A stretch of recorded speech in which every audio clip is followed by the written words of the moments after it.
what advances have you seen, if any, in the canine field? And what advances? What do they look like? Is it just training dog breeds, or what does that look like for you?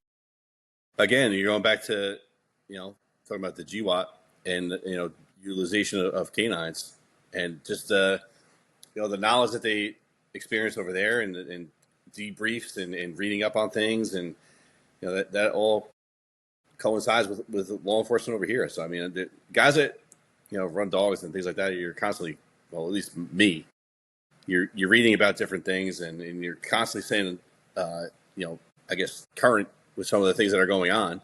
Yeah. You're watching videos and you're looking and you're like, ooh, man, I wouldn't have done that, or maybe I would have done, I would have tried this or things like that. So you're with YouTube and things like that, when you're able to see things with your own eyes, you're really putting a different perspective on things. But then again, when any kind of training and being in law enforcement, immersing yourself in that whole world, that's your job. Like, that's your craft. That's what your career is. Like, you should really be kind of like almost like a spokesman for it, because you should know it inside and out. I mean, at least that's my philosophy. 100%. There's so many cops that are out there that just kind of just put the uniform on and go to work. And especially with something as sensitive as K-9, or if you're doing tactics, you need to know that stuff inside and out. No, for sure. I had an old head lieutenant tell us one time, he's like, back in the day, you turned 18, 19, whatever it was, be like, I want to be a cop. They'd give you like a manual. You do an FTO for a couple of days. They'd throw you a shotgun and a badge and be like, good luck, go do it. This is back in the day. He goes, this is a profession. You take people's freedoms away. You should be a professional. Yeah. That's a 100. It's 100% accurate. Going as far as like going back to what we were talking about with leadership, I'll tell you a story. We were at training one day. Again, I'm a team leader. We separated into two teams.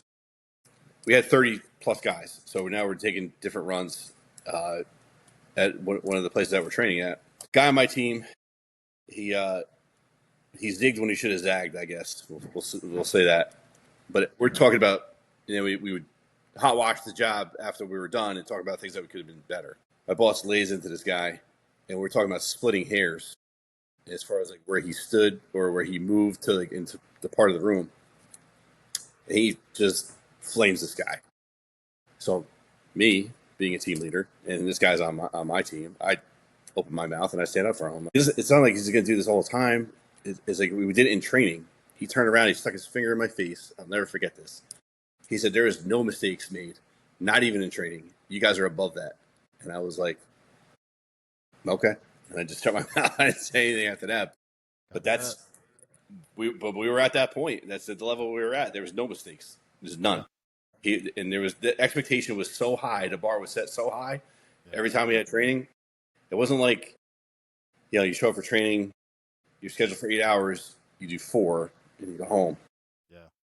Whatever was on that timesheet is when the job got done. Yeah. So if we were scheduled from 7 a.m. till 6 p.m. If we sucked, we were staying until 8 or 9, and there was, again, zero compensation. Yeah. Just don't suck. That was the method of thinking.